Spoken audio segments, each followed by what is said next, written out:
सम्पूर्णमा नमस्कार। आज म फेरि एकपटक नेप्सेको डेली र विकली एनालाइसिस लिएर आएको छु। यो जुन मैले भिडियो बनाउँदैछु यो विशुद्ध शिक्षाको उद्देश्यले निर्माण गरेको भिडियो हो, बनाएको भिडियो हो। यसलाई हेरेर हजुरहरूले शेयर कारोबार चाहिँ नगर्नु हुन अनुरोध गर्दछु। किन भन्दाखेरि शेयर मार्केटको क्षेत्र चाहिँ जोखिमको क्षेत्र भएको हुनाले हजुरहरूले आफैले हेरेर स्टडी गरेर मात्र शेयर कारोबार गर्नुहोला। यहाँ तपाईहरु चाहिँ चार्टमा देख्न सक्नुहुन्छ एउटा च्यानल भित्र चाहिँ मार्केट गइराखेको छ हैन। यो च्यानल भित्र मार्केट साइडवेज बसिराखेको छ। यो च्यानल भित्र रहँदासम्म मार्केट चाहिँ साइडवेज नै मान्नुपर्ने हुन्छ। यदि यो च्यानलबाट माथि गयो, माथि जान थाल्यो भने चाहिँ मार्केटको यात्रा माथि भयो भनेर भन्न सक्छौं। यदि यो च्यानलबाट मार्केट तल झर्यो भने मार्केटको यात्रा तलतिर गयो भनेर भन्न सक्छौं हैन। त्यसैले हामीले यो च्यानल भित्र मार्केट रहँदासम्म हामीले डराउनु पर्दैन। यदि चाहिँ मार्केटले भोलि पर्सिको दिनमा भनौं कहिले मार्केट खुल्छ ती दिनहरुमा मार्केटले यो च्यानललाई ब्रेक गरेर तल जान खोज्यो भने चाहिँ पक्कै पनि हामीले डराउनु पर्ने हुन्छ। मार्केट अलि तलैसम्म झर्छ कि भनेर चाहिँ हामीले शंका गर्नुपर्ने हुन्छ। तर अहिलेसम्म चाहिँ त्यस्तो बिग्रिएको छैन है। अर्को कुरो जुन यो लो छ यो लोमा ठिक यो लोमा आइपुगेको छ मार्केट। यदि मार्केट अब माथि जाने हो भने यो लोलाई चाहिँ ब्रेक गर्नु हुँदैन हैन। यो लोलाई ब्रेक गर्यो भने पनि हामी चाहिँ शंका गर्नुपर्ने हुन सक्छ। किन भन्दाखेरि अप ट्रेन्डको मार्केटले कहिले पनि लोलाई ब्रेक गर्दैन। यदि ब्रेक गर्यो भने अझै तल मार्केट झर्छ कि भन्ने चाहिँ शंका उत्पन्न हुन्छ। तर मार्केट भन्न सकिदैन। कहिलेकाहीँ चाहिँ यसलाई पनि तल अलि ब्रेक गरे जस्तो गरेर तलतिरको लिक्विडिटी लिएर तलतिरको रिजनमा हैन शेयर एकुमुलेट गरेर फेरि माथि फर्किन पनि सक्छ। तर अहिलेको लागि चाहिँ हामीले सामान्यतया के भन्न सक्छौं भन्नाले यो लोलाई चाहिँ ब्रेक नगर्दा चाहिँ राम्रो हैन। यदि लोलाई ब्रेक गरे पनि यो च्यानलसम्मको लिक्विडिटी लिएर माथि फेरि एकपटक माथि फर्किन सक्छ हैन। त्यसपछि मार्केटको यात्रा माथि पनि हुन सक्छ। जहाँसम्म यो साइडवेज खेलिराखेको छ मार्केट यो च्यानल भित्र साइडवेज खेलिराखेको हुनाले जति टाइमसम्म यो एउटा च्यानल भित्र साइडवेज खेल्छ मार्केट त्यति बेलासम्म चाहिँ त्यो च्यानल जति बढी पटक चाहिँ साइडवेज खेल्छ त्यति स्ट्रङली चाहिँ माथि जाने सम्भावना पनि हुन्छ हैन। यदि स्थिति बिग्रियो, परिस्थिति बिग्रियो, हरेक कुराहरु बिग्रियो, देशको हरेक परिस्थितिहरु बिग्रियो भने चाहिँ अब यो वर्स्ट केस सिनारियोमा तल झर्न सक्छ अथवा अलि तल ठूलो फल पनि हुन सक्छ। नत्र त मैले के बुझेको छु भने यो च्यानल भित्र जुनसुकै रिजनमा पनि हामीले यदि एकुमुलेट गर्ने हो भने यदि हामीसँग पैसा छ भने हैन यो च्यानल भित्र चाहिँ हामीले किनिराख्दाखेरि चाहिँ हामीलाई भोलि पक्कै पनि राम्रो प्रफिट दिन्छ।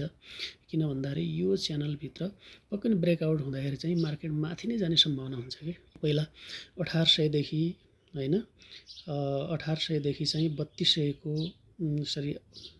पहिला चाहिँ 1800 देखि 2200 को यात्रा थियो नि मार्केटको। धेरै पटक 1800 मा आउने फेरि 2200 जाने, फेरि 1800 आउने फेरि 21-2200 जाने, फेरि 1800 आउने हैन, फेरि 21-2200 जाँदाखेरि जसरी चाहिँ एउटा साइड खेलिराखेको थियो त्यसपछि त्यसलाई ब्रेकआउट गरिसकेपछि जुन चाहिँ 1000 पोइन्टले चाहिँ मार्केट एकैचोटी वृद्धि भएको थियो नि अहिलेको साइडवेजले पनि यदि ब्रेकआउट भयो भने चाहिँ राम्रो वृद्धि दिन सक्छ। अहिले हामीलाई यो रिजनमा किन्दाखेरि पनि हामीलाई चाहिँ डर लाग्छ हैन। पहिला हामीले 2200 को वरपर किन्दाखेरि 2000 को वरपर किन्दाखेरि हामी चाहिँ फस्यौं कि भन्ने लाग्थ्यो अथवा महँगोमा पर्यो कि भन्ने लाग्थ्यो नि। तर चाहिँ मार्केट बढेर जाँदाखेरि त्यो प्राइस त अहिले त हाम्रो लागि त सस्तो भएको छ नि। हो त्यस्तै गरेर यो च्यानल भित्र किन्दाखेरि अहिले महँगो जस्तो फिल भए पनि सगुरा हामीले सस्तो किन्ने प्रयास गर्ने हो हैन। तर यो च्यानल भित्र चाहिँ किनेको प्राइस चाहिँ त्यस्तो हामीलाई चाहिँ एकदम जोखिम चाहिँ हुँदैन जस्तो लाग्छ। किनकि यदि देशको परिस्थिति हरेक कुराहरु बिग्रेन अथवा यो भन्दा पनि चाहिँ वर्स भएन भने मार्केटको यात्रा माथि नै जाने हो हैन। यदि वर्स भयो भने चाहिँ भन्न सकिन्न है। किन भन्दा शेयर मार्केट चाहिँ जोखिमको क्षेत्र भएको हुनाले यदि वर्स केस सिनारियोमा त मार्केट तल पनि आउन सक्छ। त्यो कुरा चाहिँ तपाईहरुले बुझ्नुपर्ने हुन्छ है। अब अर्को कुरा हेरौँ है साथीहरु। मुख्य चाहिँ फोकस गरेको भनेको यो 100 डेजको EMA जुन छ नि यसलाई चाहिँ मैले मुख्य रूपमा फोकस गरेको छु। किन भन्दाखेरि मार्केट जब चाहिँ बुलमा गयो, यसरी यहाँबाट बुलमा जाँदाखेरि यसै 100 डेजको इएमएलाई सपोर्ट बनाएर चाहिँ मार्केट माथि चढेको देखिन्छ हैन।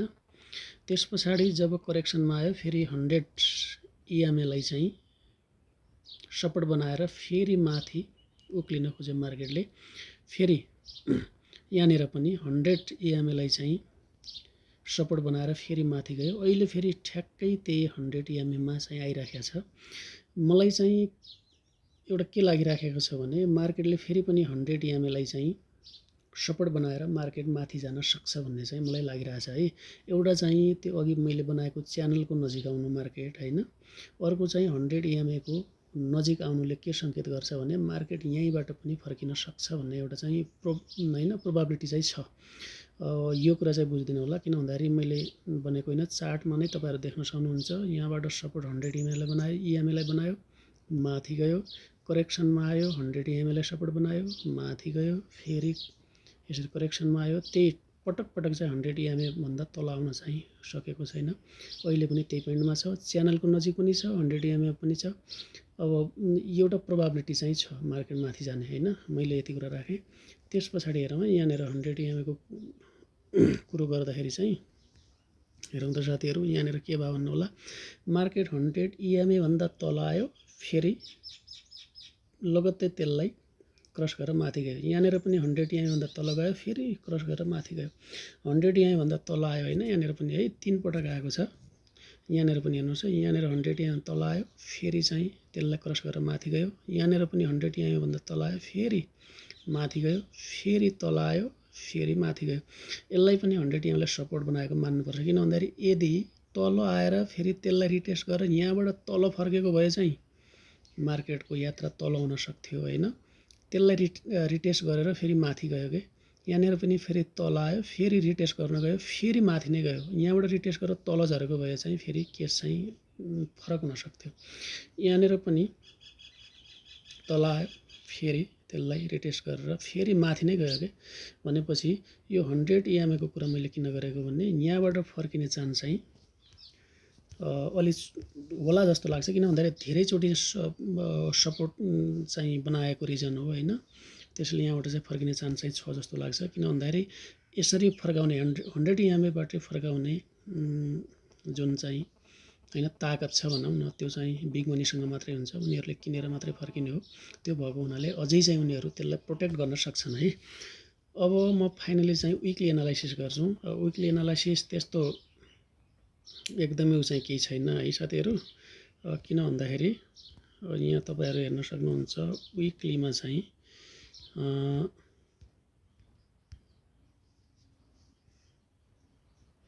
विकलीमा तपाईँ जानुभयो भने यो चाहिँ एकदमै तलतिर लामो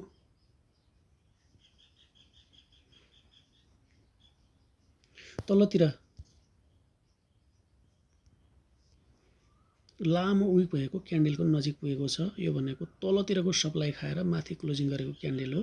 यहाँनिर चाहिँ डिमान्ड रिजन चाहिँ छ है। अब त्यही नजिक चाहिँ मार्केट पुगेको छ। अब सबै कुरा हेर्दाखेरि चाहिँ नि लगभग चाहिँ मार्केट चाहिँ सपोर्ट नजिक चाहिँ आएको छ। अब हामी चाहिँ केही न केही चाहिँ अलि चाहिँ आशावादी हुन सक्छौँ। अब आशावादी हुन सक्छौँ भन्ने बित्तिकै हामीले हतार गरेर किनिहाल्नुपर्छ भन्न खोजेको होइन हैन। तपाईहरुले हामीहरूले स्टडी गरेर माथि जाने संकेत प्राप्त गरे भने चाहिँ हामी किन्न सक्छौँ। जहाँसम्म चाहिँ यहाँबाट चाहिँ फर्किनु पर्ने हो भन्ने चाहिँ मलाई लाग्छ है। अब तपाईहरुले चाहिँ यो भिडियो चाहिँ पुरा हेर्दिनु होला साथीहरु। पुरा हेरेर चाहिँ तपाईलाई चित्त बुझ्यो भने चाहिँ लाइक गरिदिनु होला हैन, अथवा कमेन्ट गरिदिनु होला। चित्त बुझेन भने चाहिँ कमेन्ट गरिदिनु होला हैन, केही सुझाव सल्लाह दिदिनु होला। अनि च्यानललाई चाहिँ सब्स्क्राइब गर्न चाहिँ नभुल्नु होला है साथीहरु। हस्, नमस्कार।